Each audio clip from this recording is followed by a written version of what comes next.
back, everybody. My name is Kaylani and I will be your educator again for this final lesson in our virtual stormwater program. As always, I encourage you to watch these videos with someone else you can share ideas with. It can be a family member, a neighbor, or even a pet. If it's just you, that's okay too. There will be opportunities for you to share your ideas with others throughout the lesson. So far, we've learned what stormwater is. We've talked a little bit about pervious and impervious surfaces.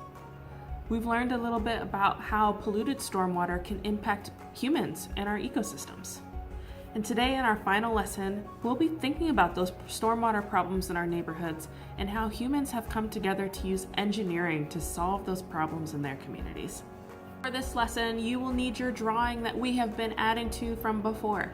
If you don't have it, that's okay. Go ahead and grab a piece of paper and something to write with. We can make something new.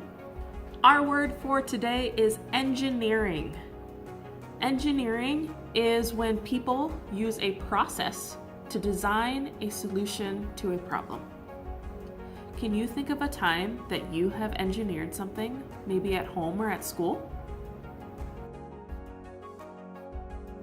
If you're having a hard time thinking of ideas, some examples could be building a sandcastle on the beach, and as the tide comes in, you might have built a dam or a moat to prevent the water from washing away your sandcastle.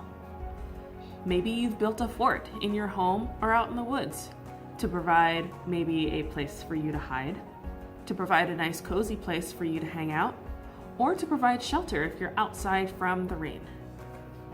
We do engineering in our day-to-day probably without even realizing it, and going through something that we are going to be calling the engineering design process. The engineering design process can look many different ways, but this is the one that we'll be using today. Our process uses three main components: defining the problem, developing a solution, and optimizing your solution. When we're defining the problem, we want to think, well, what is the problem in the first place? Do we have flooding? Are the drains clogged? So that's the first step in our process.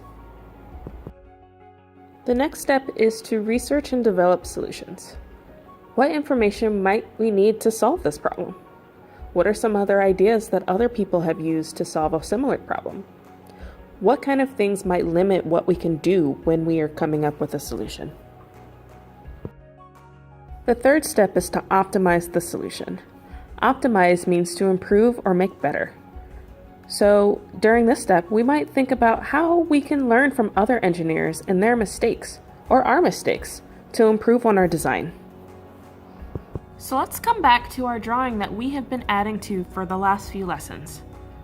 This should be a drawing of your neighborhood, showing where the water flows, pervious surfaces, impervious surfaces, and drains and gutters that help move the water through your community. If you don't have this, that's okay. Go ahead and grab a sheet of paper and something to write with. What we're gonna do is we're gonna start our engineering design process by defining the problem in our neighborhood. Some examples of stormwater problems could be a flooded street, clogged storm drains, pollution in the creek or a lake. Maybe the water is dirty or cloudy. There's a number of different problems that you might have seen. A problem that I've noticed is this puddle that collects oil from the cars in the parking lot that you can see in this video. Eventually that puddle empties out into this storm drain. On your drawing, go ahead and define the problem where you live. What is a stormwater problem that you have seen in your neighborhood? Go ahead and pause this video now and add that to your drawing. Now that you've defined the problem on your map, let's think about developing a solution. If creating a solution is to think about criteria for success. Think about the problem you identified. How will you know your solution is successful or if you solved the problem?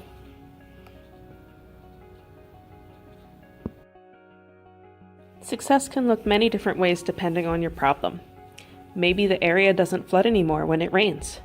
Maybe the grass isn't as muddy in the field that you'd like to play in, or the water isn't as dirty as it was before. Another part of creating a solution is considering your constraints. These are the things that limit what we can do. Do you have the time to put in a solution? Do you have enough money? Do you have expertise? Or maybe you need to ask somebody for help. Do you have the tools, the space, the resources?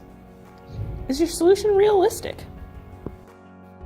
Once we've thought about our constraints or our limits and our criteria for success, it's time to start looking into what other people have engineered or used as their solutions to solve a similar problem.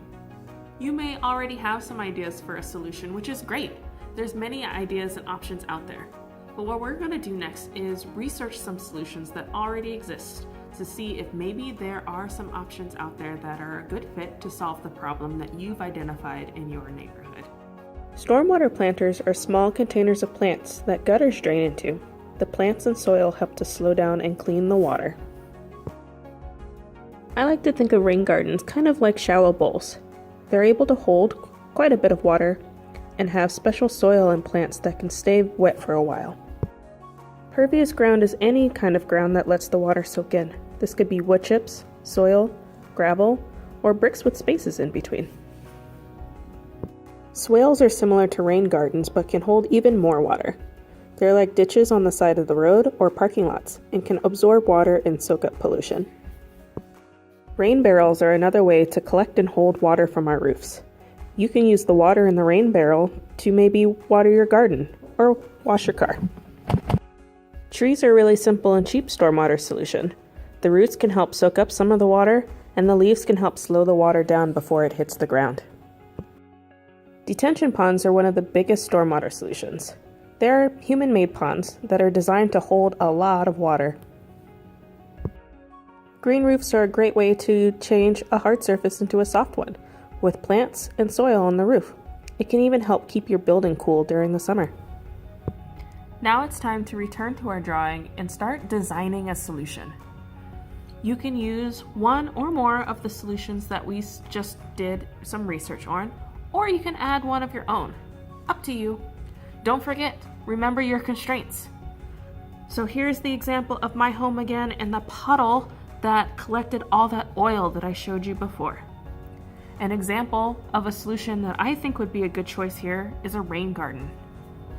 I have enough space, and I think a rain garden would be a good option to put right under the gutters on each of the buildings.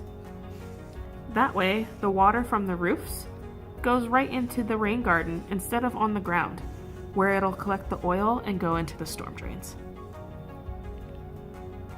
Your solution should be something that you would like to see in your community. Don't forget, label the things on your drawing so that you and others know exactly what it is that you would like to see where you live. Go ahead and pause this video now and add your solution to your drawing. What kind of stormwater solution would you like to see in your neighborhood?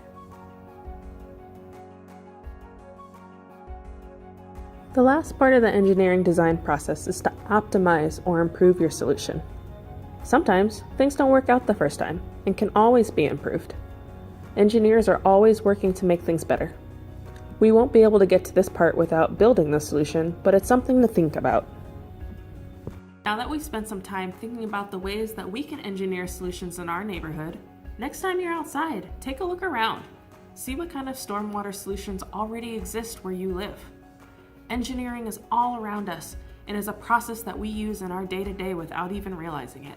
Now that you've learned a little bit more about stormwater and how that stormwater in your neighborhood impacts the ecosystems and the people around you, consider sharing what you know or what you've learned with your neighbors, your friends, or other people in your community.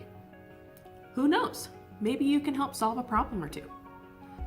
I want to thank you for taking this time to learn about stormwater with me. See you later.